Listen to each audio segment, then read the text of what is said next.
భారత సంతతికి చెందిన వ్యోమగామి సునీతా విలియమ్స్ ఎట్టకేలకు భూమికి తిరిగొచ్చారు. గతేడాది జూన్ 5న అంతర్జాతీయ అంతరిక్ష కేంద్రం ISSలో చేరిన 8 రోజుల పరిశోధనల కోసం బోయింగ్ స్టార్ లైనర్ వ్యోమనౌకలో నాసా వ్యోమగాములు సునీతా విలియమ్స్, బుచ్ విల్మోర్లు వెళ్లారు. కానీ తిరుగు ప్రయాణానికి అనుకోని ఆటంకం ఏర్పడింది. వీరిని అక్కడకు తీసుకువెళ్లిన వ్యోమనౌకలో ఇబ్బంది తలెత్తింది.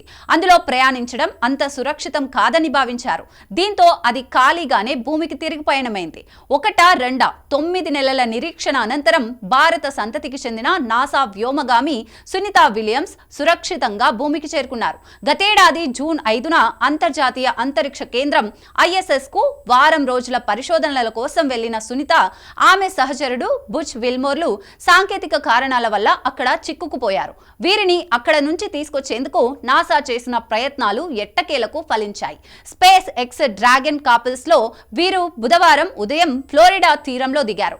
ఈ నేపథ్యంలో సునీతా విలియమ్స్, ఆమె భర్త, కుటుంబం గురించి ఇంటర్నెట్ లో తెగ వెతికేస్తున్నారు. సునీతా విలియమ్స్ పూర్వీకులది గుజరాత్ లోని మొహాసానా జిల్లా జాలసన్. తండ్రి దీపక్ పాండ్యా న్యూరో అటానమిస్ట్ కాగా వృత్తిరీత్యా అమెరికాలో వారి కుటుంబం స్థిరపడింది. సునీత తల్లి ఉర్సలిన్ బోనీ పాండ్యా స్లోవేనియాలో పుట్టినప్పటికీ అమెరికాకు వలస వచ్చారు. దీపక్, బోనీ పాండ్యాల ముగ్గురు సంతానంలో సునీతా విలియమ్స్ చిన్నది. ఆమెకు అన్నయ్య జే థామస్, అక్క దీనా ఉన్నారు. సునీత విద్యాభ్యాసం అమెరికాలోనే సాగింది. హై స్కూల్ పూర్తయ్యాక యునైటెడ్ నావల్ అకాడమీ నుంచి డిగ్రీ తీసుకుని అనంతరం అమెరికా నౌకాదళంలో ఉద్యోగిగా చేరారు. 1987లో నావెల్ అకాడమీలో ఉన్నప్పుడే మైకేల్ జే విలియమ్స్ తో సునీతకు ఏర్పడిన పరిచయం స్నేహంగా, తర్వాత ప్రేమగా మారింది. మొదట్లో పైలట్స్ గా నేవీ హెలికాప్టర్లు నడిపేవారు. కొన్నేళ్ల పాటు సహజీవనం చేసిన ఈ జంట 20 ఏళ్ల కిందట వివాహ బంధంతో ఒకటయ్యారు. అత్యంత సన్నిహితుల మధ్య వీరి వివాహం జరిగింది. మైకేల్ కూడా హిందూ మతాన్ని ఆచరించడం చెప్పుకోదగ్గ విశేషం.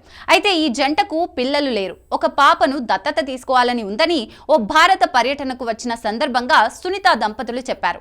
కానీ తన పెంపుడు కుక్క గార్బీ అంటే సునీతకు చాలా ఇష్టం. దానితో ఉన్న ఫోటోలను సునీత సోషల్ మీడియాలో షేర్ చేస్తుంటారు.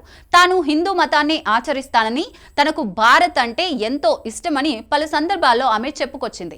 2006లో మొదటిసారి అంతరిక్షానికి వెళ్ళినప్పుడు భగవద్గీతను తీసుకెళ్లారు. అలాగే 2012లో రెండోసారి వెళ్ళినప్పుడు ఓం ముద్ర, సమోసాలను తీసుకెళ్లినట్లు తెలిపారు.